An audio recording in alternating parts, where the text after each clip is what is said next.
Hello Internet, this is Andrew, aka Quick Brown Fox 42 here, and today I'd like to talk to you a bit about redstone.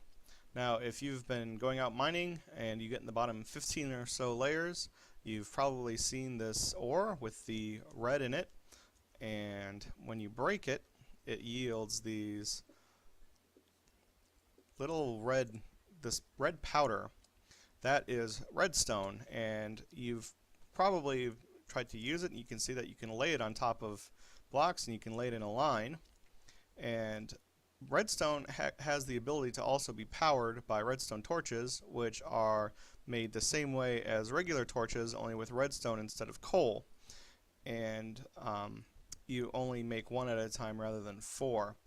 Now when I place a torch here, it will power this line of redstone and you'll see it light up. So basically, I'm just going to mention a few of the things that you can do with redstone on a basic level. Now, like I said, a torch can power a line of redstone, as well as a few other items we'll see. This is a redstone block.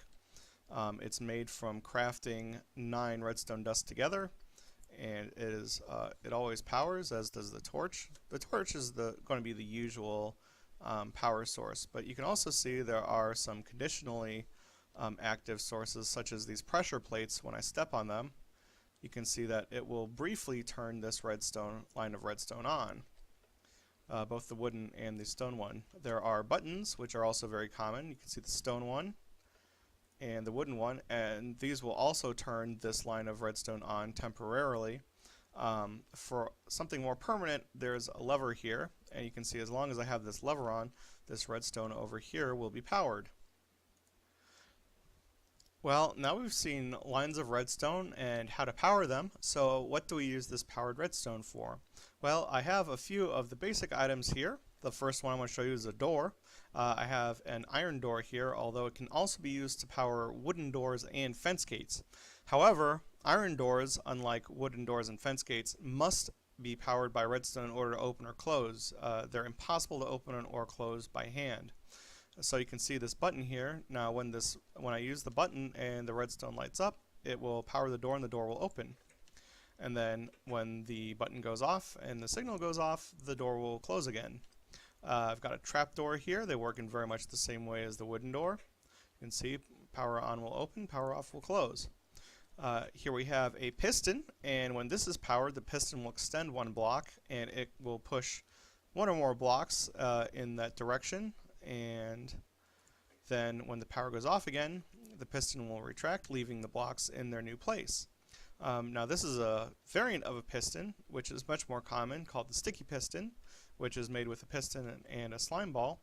And you can see that this piston actually has the power to push blocks out, but it will also retract the nearest block to it when the piston retracts. So it'll pull the block back along with it. And these you'll probably use more commonly than regular pistons. And then of course we have one of the best things to power with redstone, which is a block of TNT, which is always a lot of fun because they blow up. Redstone lines can only be placed on the tops of blocks. For example, I can't connect this piston up here with this torch by placing redstone along the side of this stone. What I can do, however, is connect it along here and place redstone on the tops of these blocks, which have a height difference of 1 and open air above them. By connecting around these blocks, I can create a path that goes upward to the piston. The same also goes for paths going downwards. Redstone paths traveling upward can be interrupted by placing a block in the air just above one of the blocks with the redstone path on it, so that the edge touches an edge that the redstone travels across. For instance, if I place a stone block here, you can see the path is interrupted and the piston retracts. You can also see visually that this redstone does not go up this block. Once I break it, you can see it's reconnected. There are a few blocks that are exceptions to this, such as glass, which will not interrupt the signal. Signals going downward can also be interrupted by placing the redstone on certain blocks, such as this half slab, which will not transfer power downward to the piston. The rules for powering redstone lines are somewhat complicated. and they do take some getting used to. For instance, if I place a redstone torch at the center of these 4 lines, it will activate all 4 lines as well as the block directly above it. If I place a block of redstone there, while the lines going to the sides will be lit, the block above will not. Also, if I place a redstone torch on the side of a block, this one over here, all 3 lines coming out of the sides will light up, as well as the block above. Again, a block of redstone will not light the block above, but will light the lines on the 3 sides. Also, if I place a redstone torch on a block, on the side of a block, it will also light 1 block lower. The power on redstone lines will deteriorate after a long enough distance. This redstone torch will produce the maximum amount of redstone power, but redstone can travel no farther than 15 squares from the torch. You can see as I start to get farther and farther away from the power source that the redstone becomes darker and darker until I get more than 15 blocks away, and you can see that the redstone's not powered at all. One good indicator if a line is powered are these sparks or this red smoke that comes up from redstone lines. If you can see it coming up, that means the line is powered. Since there is none coming off of here, I can tell that this square isn't powered. However, a block can still be powered by this line if I place it on this square, such as this redstone lamp, which will turn on. A redstone lamp placed a square farther will not turn on. A redstone repeater is a device that's commonly used to reinforce a redstone signal, especially one over a long distance. The redstone lamp on the right is not lit by the torch on the left because it's more than 15 blocks away. However, if I break a piece of this redstone and replace it with a repeater, if the repeater is adjacent to a powered area, then it will transfer that signal and reinforce it, acting like a torch, so that the power from the torch will reach the redstone lamp. However, if I break this torch on the left, then the repeater will no longer receive power and therefore not transmit any. Also note that redstone repeaters only work in one direction. So if I place a power on the wrong side of it, the power will not be transferred through the repeater backwards. This can be disadvantageous a lot of the time, but it can also be advantageous in other situations. Repeaters also have a more advanced use, which I will explain in a future video.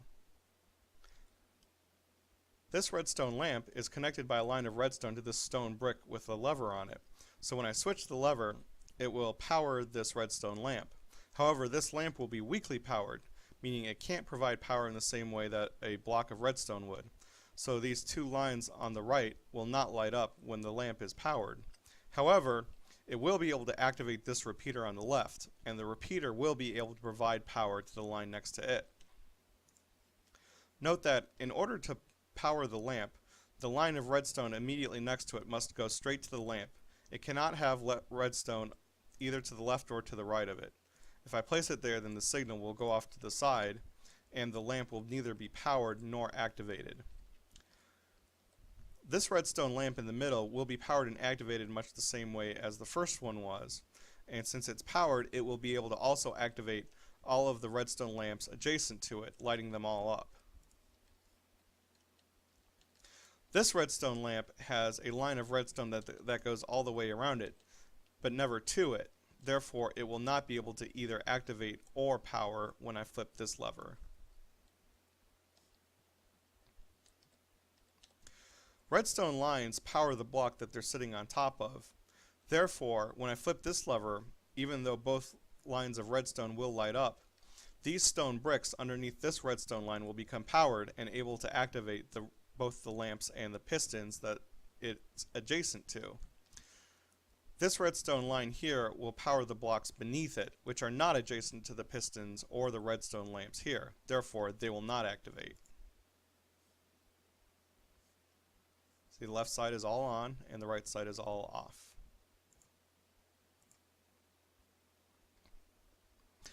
Now there's one more principle of basic redstone that I'd like to touch upon, and that is powering torches.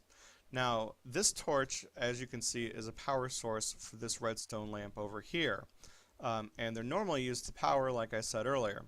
However, the block it is sitting on is attached with redstone to this button. Therefore, when I press the button, the block it is sitting on will become powered, which will turn the torch off, which will turn the lamp off. This lamp will turn on when the button is pressed, as it normally would. So you can see when this lamp is on, this will be off, and vice versa. So I'm going to hit the button, and you can see the line going to the torch going off, and the lamp going off. Now, this may seem like kind of a trivial point, but this is actually what I consider to be the most important part of redstone, being able to switch off power sources. It actually enables some very, very advanced machines to be built, which hopefully I can start to get into in maybe 1 or 2 future videos. However, it's also important to know just for basics, because you might have a device consisting of pistons that you normally want extended, and you would just press a button to bring them back rather than vice versa, which is how they would normally operate. So it's good for beginners to know as well. Now, for some of you who play Minecraft, this may be all you really need to know about redstone for what you intend to build.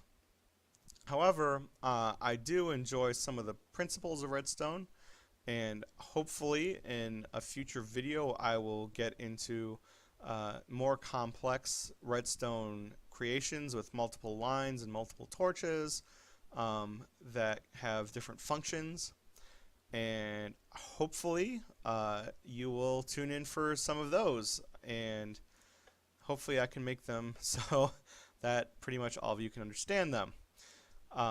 So until then, this is Andrew, aka Quick Brown Fox 42, and I hope you enjoyed the video.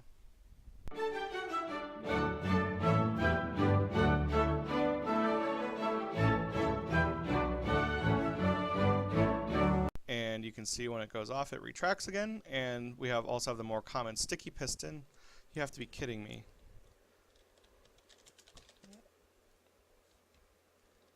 The first one is doors.